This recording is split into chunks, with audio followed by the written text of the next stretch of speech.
말씀 히브리서 11장 5절 말씀입니다.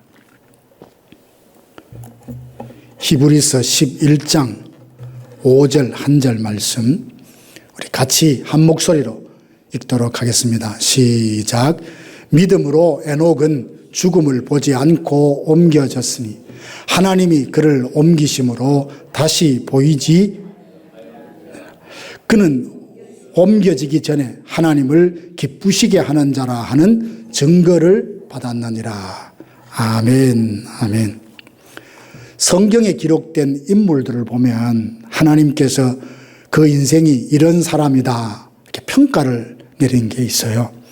하나님은 아브라함 보면서 나의 벗이라 그렇게 말씀하시고, 모세를 보고는 얼굴과 얼굴을 대면하여 내가 아는 사람이다, 지면의 모든 사람보다 온유한 사람이라고 말씀하셨고, 다윗의 인생을 보시면서 내 마음에 합한 사람이다 그 말씀하셨어요. 예레미야 선지자를 두고는 너는 내 입이다 그렇게 말씀하시면서 하나님의 마음을 대변하는 신실한 선지자임을 인정해 주셨죠. 그 중에 하나님께서 직접 너는 나를 기쁘게 한 사람이다 이렇게 칭찬해 주던 사람이 있는데 그는 에녹입니다. 성경의 많은 인물들을 보면서 이 사람이 하나님을 기쁘게 하는 사람이지 이렇게는 말할 수 있어도 하나님이 직접 한 인물을 향해서 너는 나를 기쁘게 했다 이렇게 표현한 분은 에녹 말고는 없는 것 같아요. 에녹은 창세기 5장에 있는데요, 아담의 족보를 소개하는 내용에 등장하는 인물입니다. 창세기 5장에 보면 계속 반복되는 말이 있어요. 죽고 죽고 죽었더라. 죽고 죽었더라. 그러다가 에녹을 소개하면서 그는 죽음을 보지 않고 하나님께서 옮기셨다라고 고백을 합니다. 히브리서 11장 5절에 보면 에녹은 믿음으로 살다가 죽음을 보지 않고 옮김을 받았는데 하나님께서 그를 기뻐하셨다라고 고백하고 있습니다. 구체적으로 에녹이 어떻게 살았길래 하나님께서 그를 기뻐하셨는지는 히브리서에는 없습니다. 그래서 창세기 5장에 보면 에녹의 삶을 두고 어떻게 말하냐 하니까 하나님과 동행했다 그렇게 말을 합니다. 그래서 에녹은 그 삶이 하나님께 기쁨이 되었기에 하늘로 옮김을 받았는데, 에녹의 삶을 보면서 부러운 점이 있어요. 그게 뭘까? 모든 사람이 다 죽는데 죽음을 보지 않았기 때문에 그것이 부러울까? 저는 그렇지는 않은 것 같아요. 죽거나 죽지 않거나 마지막엔 다 하나님 나라에 가니까 뭐 죽느냐 죽지 않느냐의 문제는 크게 부럽지 않아요. 그런데 에녹의 삶을 보면서 본받고 싶다, 부럽다는 점은 뭐냐 하면 하나님이 그를 보고 참 나는 널 보니까 기쁘다 이렇게 평가하셨다는 것이 너무나 부럽고 본받고 싶은 거예요. 어떻습니까? 여러분은 하나님을 기쁘시게 하는 사람이라는 칭찬을 받고 싶지 않으십니까? 에녹은 어떻게 하나님을 기쁘시게 해드렸는지 오늘 본문에 보면 그 창세기에 보면 동행했다라고 했는데 하나님과 동행한다는 것이 도대체 무슨 의미인지, 그리고 하나님과 동행한 사람이 누리는 은혜와 복이 무엇인지 오늘 잠깐 생각하며 은혜 받기 원합니다. 동행한다는 말은 함께 걸어갔는다는 말이죠. 하나님과 동행했다라는 말은 하나님과 함께 걸어갔다는 말이요, 하나님과 함께 살았다는 말입니다. 세상은 돌고 돌아 끊임없이 반복된다며 심지어 죽은 사람도 새로운 모습으로 환생한다 그렇게 주장하는 사람들이 있어요. 그건 다 성경적인 생각이 아닙니다. 성경은 태초에 시작된 시간은 종말을 향하여 계속 나아갑니다. 그래서 시간은 시작이 있었듯이 반드시 그 끝이 있습니다. 시간은 종말을 향해 나아간다는데 시간의 흐름 속에서 역사와 만물은 끊임없이 변합니다. 오늘이 어제와 똑같고 내일이 오늘과 똑같을 것처럼 느껴지지만 절대 그렇지 않습니다. 오늘은 결코 어제와 같지 않고 내일은 결코 오늘과 같지 않을 것입니다. 시간적인 측면에서 보면 이 시대에 살고 있는 모든 사람이 미래를 향하여 함께 나아가고 있으니 다 동행한다, 그렇게 말할 수 있을까요? 동행은 함께 걸어갈 뿐만 아니라 상호 인격적인 관계 안에서 삶의 방식을 따르는 것을 포함합니다. 그러므로 동행한다 할 때는 인격적인 관계 안에서의 살아가는 짝, 그 동행을 말하는 것이죠. 비행기를 타고 갑니다. 짧게는 1시간, 길게는 열 몇 시간씩 타고 가죠. 그 좁은 좌석에 서로 어깨를 마주하면서 한솥밥을 먹잖아요. 기내식을 먹잖아요. 그러면 그들이 다 동행한다고 말할 수 있을까요? 그들은 탑승객이라는 공통점은 있지만 동행한다고 말하기는 좀 어려울 겁니다. 같은 목적지로 가는 비행기라는 교통수단을 함께 사용할 뿐이지 인생의 동반자라든지 동행한다라고 말하기는 어렵습니다. 여러분 주변에 보면 한때 세상 끝까지 내가 너와 함께 동행하마라고 약속했던 사람이 혹 없었는지 모르겠습니다. 그런 사람들이 지금 여러분 곁에 있습니까? 어떤 경우에는 실망해서 떠나기도 하지만 어떤 경우에는 어쩔 수 없이 그렇게 떠나기도 하고 이별을 겪는 것이 우리의 인생입니다. 그러나 하나님은 어떻습니까? 하나님은 시작부터 끝까지 영원전부터 영원까지 항상 우리를 떠나지 않으시고 우리와 동행하시는 줄로 믿습니다.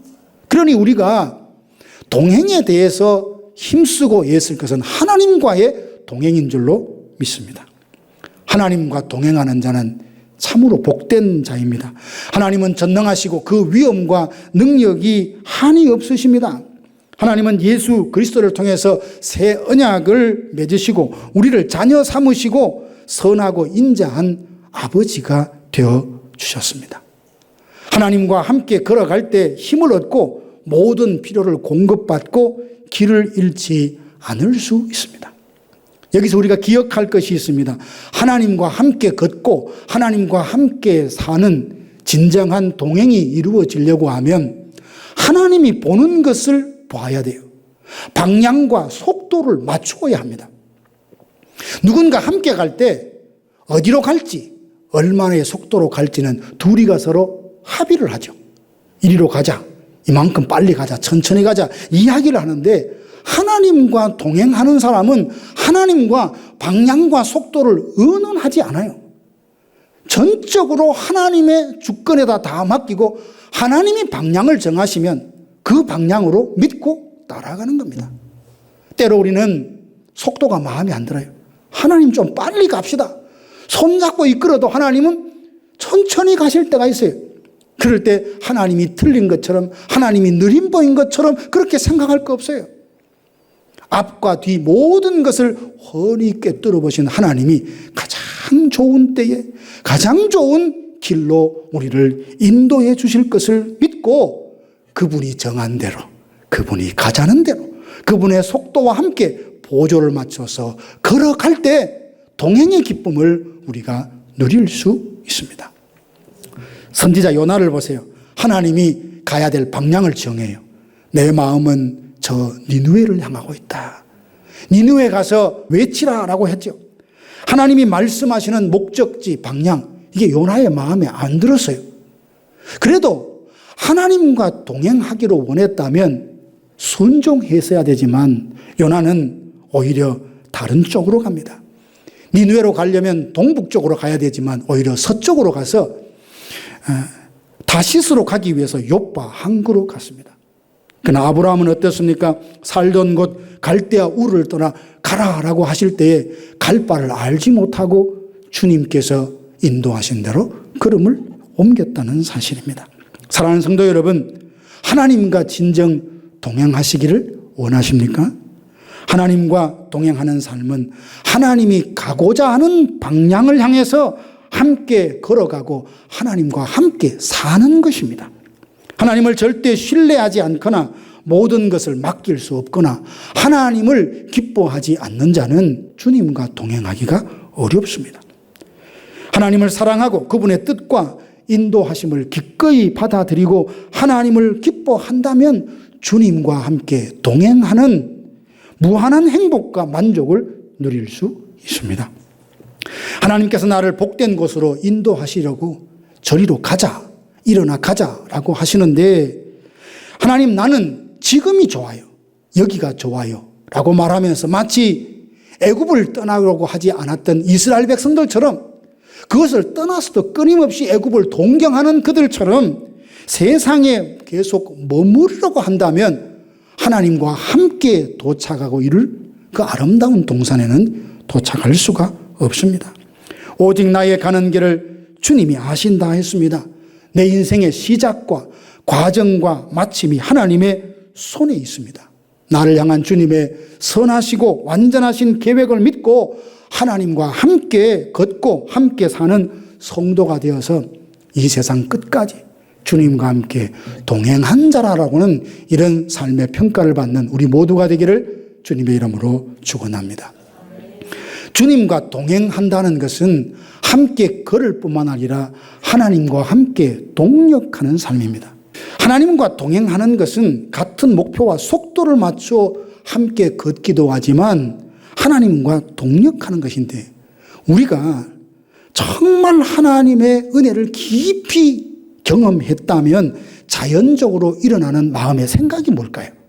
하나님이 큰 은혜를 받았어요.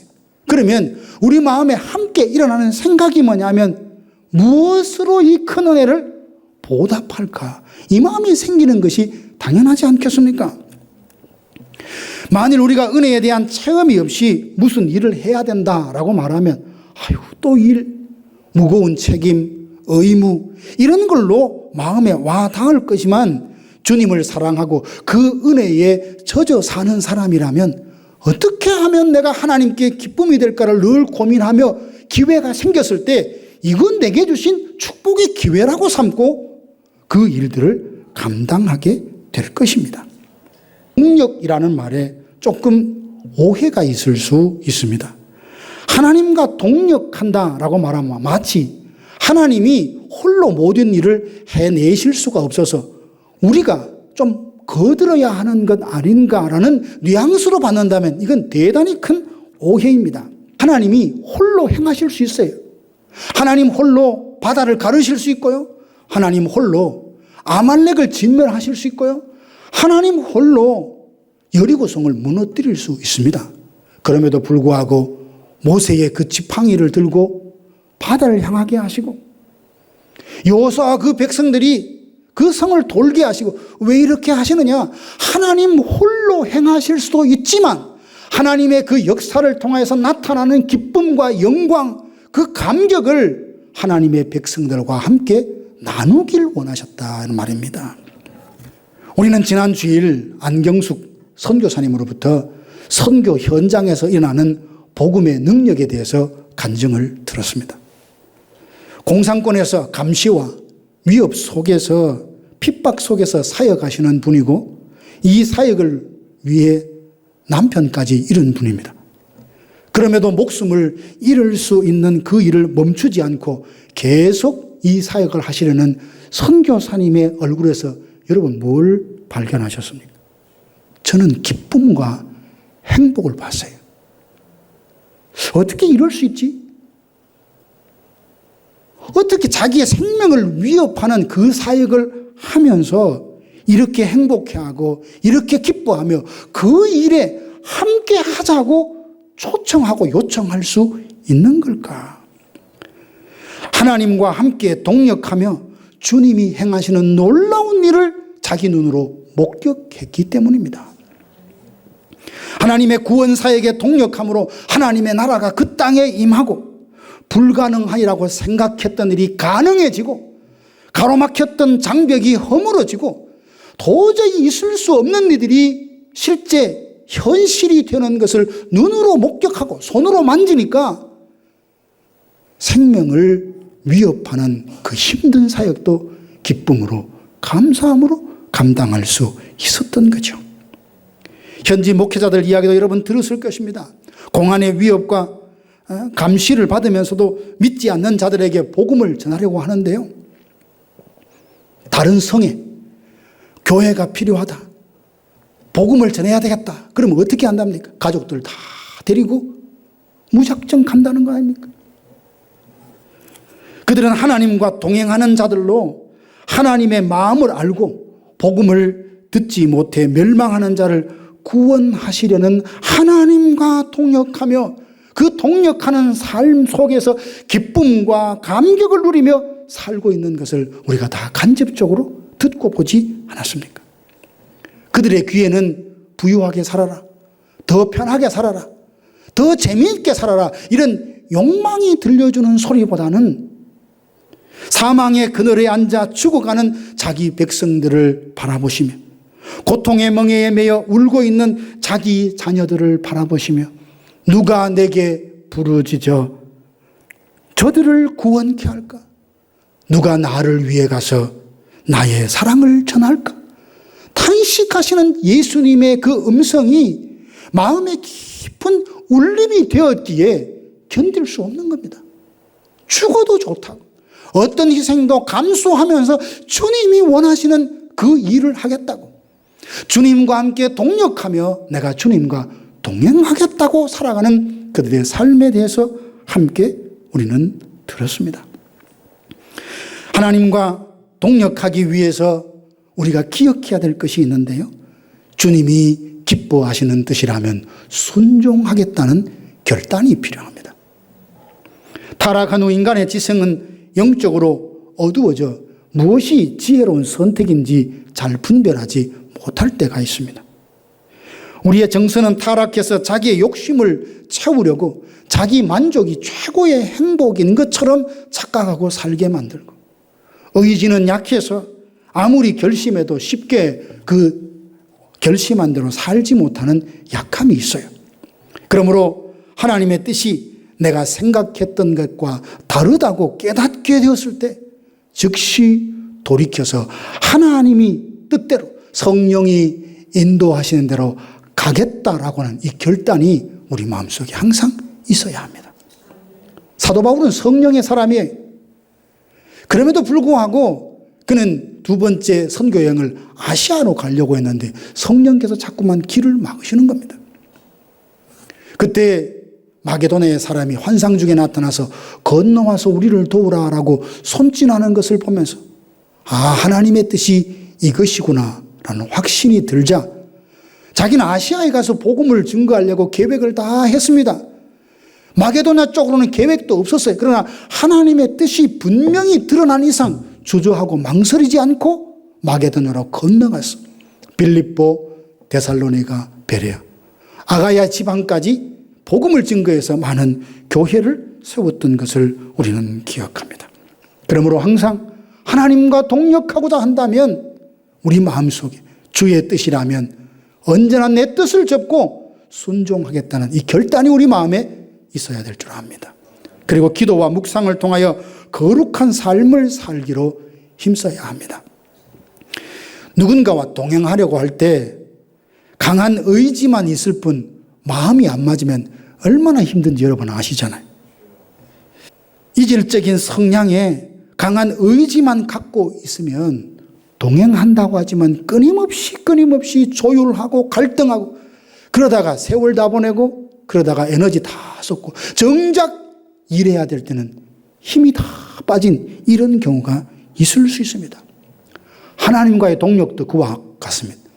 우리의 영성이 하나님의 성품과 이렇게 맞추어져 있지 않으면 하나님이 우리를 들어 사용하시기가 얼마나 불편할지 모릅니다. 녹슨 기계를 가지고 뭘 한번 해보려고 하면 얼마나 힘든지 몰라요. 실력 없는 사람이 연장 탓한다 그러는데 좋은 연장 들면요 일이 얼마나 수월한지 모릅니다. 하나님이 우리를 들어 사용하실 때도 그와 같다 생각을 합니다. 하나님의 뜻을 보여주시면 민첩하게 이것을 알아듣고 즉각적으로 순종하는 사람은 하나님 마음에 참 시원할 겁니다. 일일이 서론, 본론, 결론 다 이야기하자도 한마디만 툭 던지면 알아먹고 척척척 움직이면 얼마나 쉽겠습니까?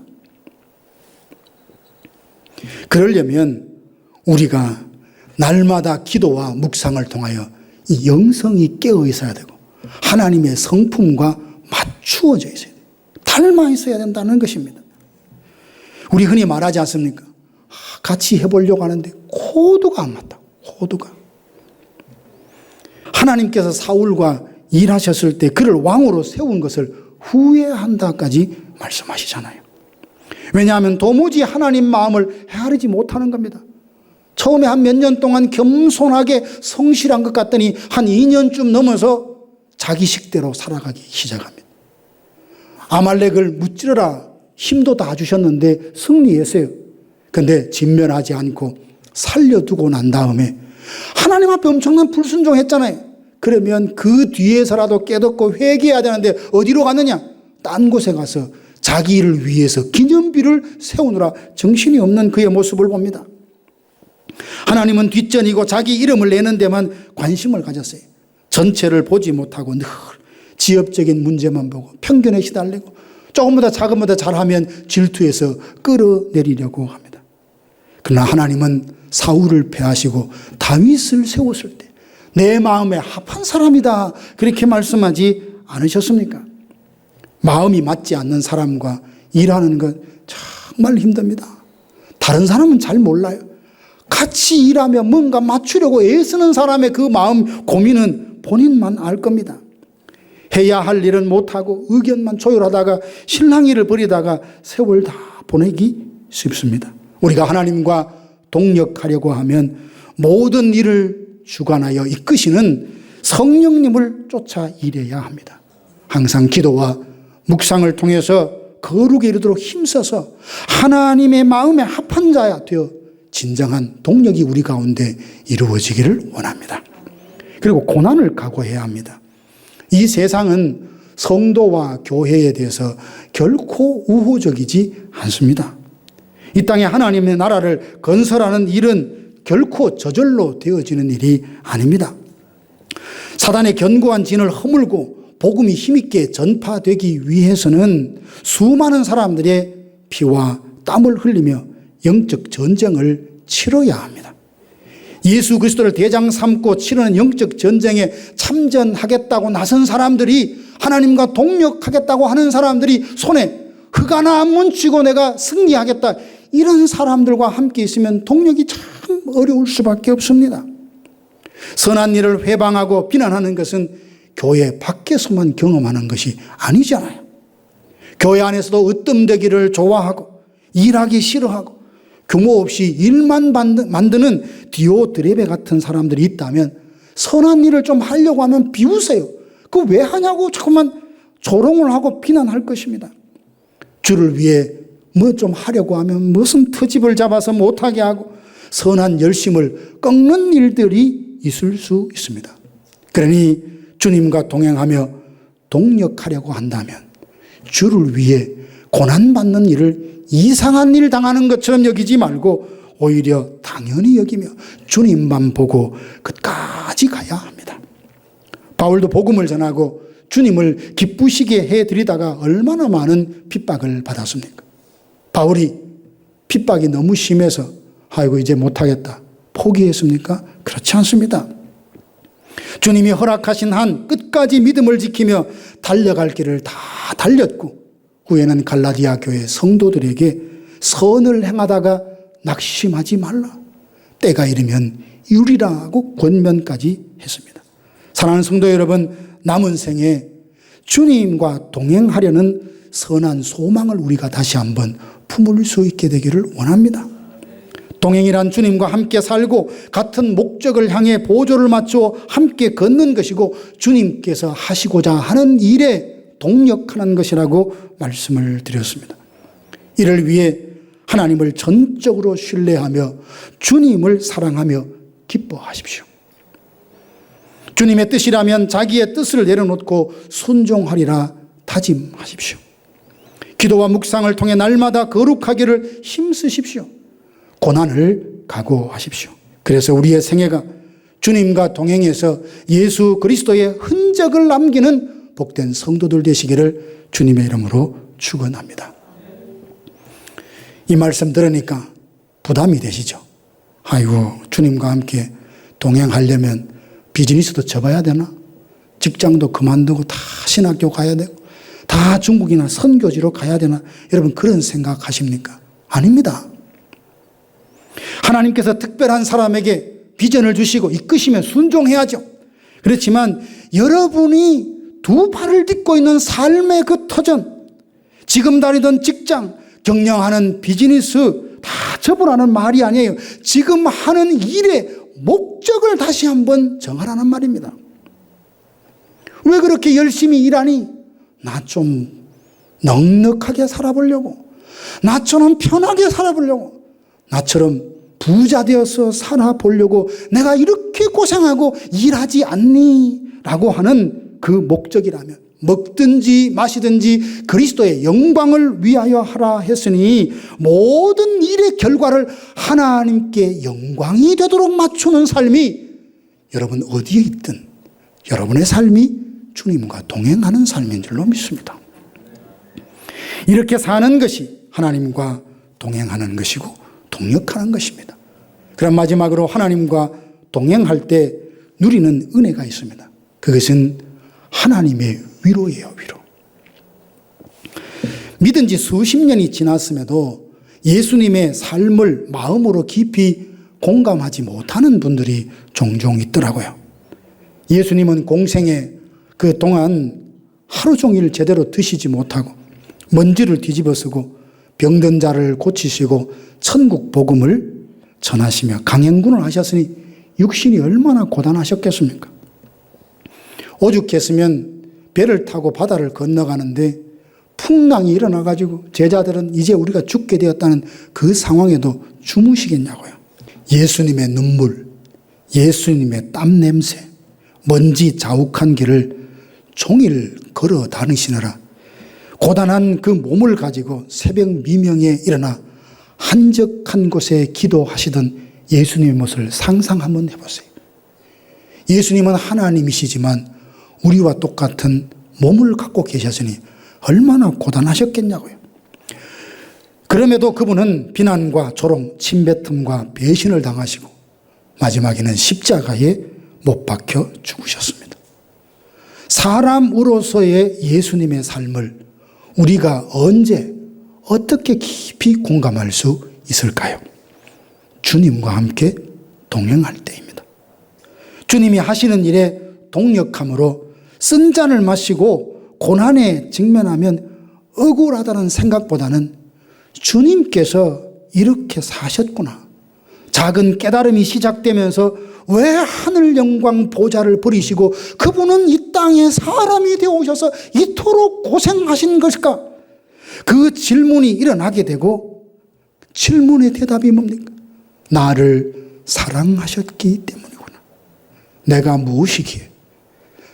무엇이기에 나를 사랑하셔서 하늘의 영광 보좌를 다 버리시고 이 땅에 오셔서 이토록 고생하시고 수고하셨을까라는 생각에 부딪히면서 그렇구나, 주를 위해 사는 것이 이게 무슨 십자가가 아니고 영광이고 특권이라는 새로운 삶의 해석이 내 마음에 찾아오면서 진심으로 감사하게 되는 겁니다.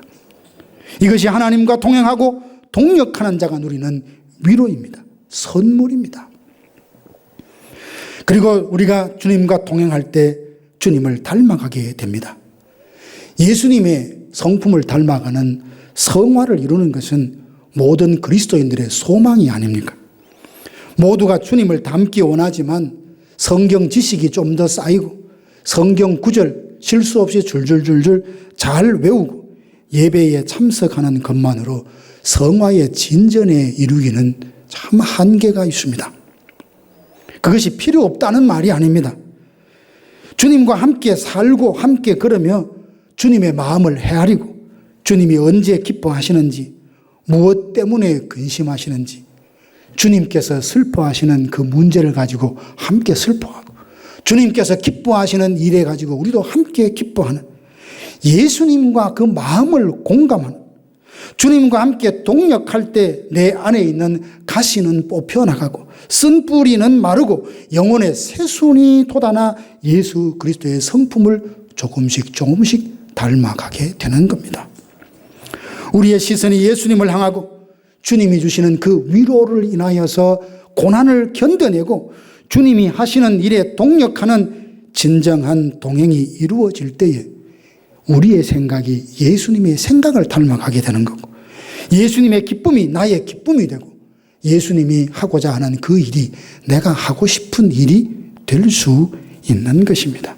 사랑하는 성도 여러분, 주를 위해 무엇을 드림도 애씀도 충성함도 없이 쉽게 살고 예배에 참석할 때만 예수님을 찾고 주를 위해 아무것도 하지 않다가 편안하게만 살다가 예수님 맞이하는 것을 저는 결코 축복이라고 말하고 싶지 않습니다. 잠시 잠깐 후면 우리의 육신 한 줌의 흙으로 다 돌아갑니다.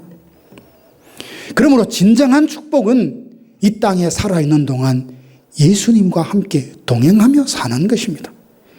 주님과 함께 걷고 함께 살면서 주님이 기뻐하시는 일에 함께 기뻐하고 주님의 마음을 품고 주께서 하시는 일을 기꺼이 자원하여 동력하는 자가 되어서 주님을 기쁘시게 해드리는 삶을 사는 자가 이 세상에서 가장 멋지고 성공한 삶이며 복된 삶인 줄로 믿습니다.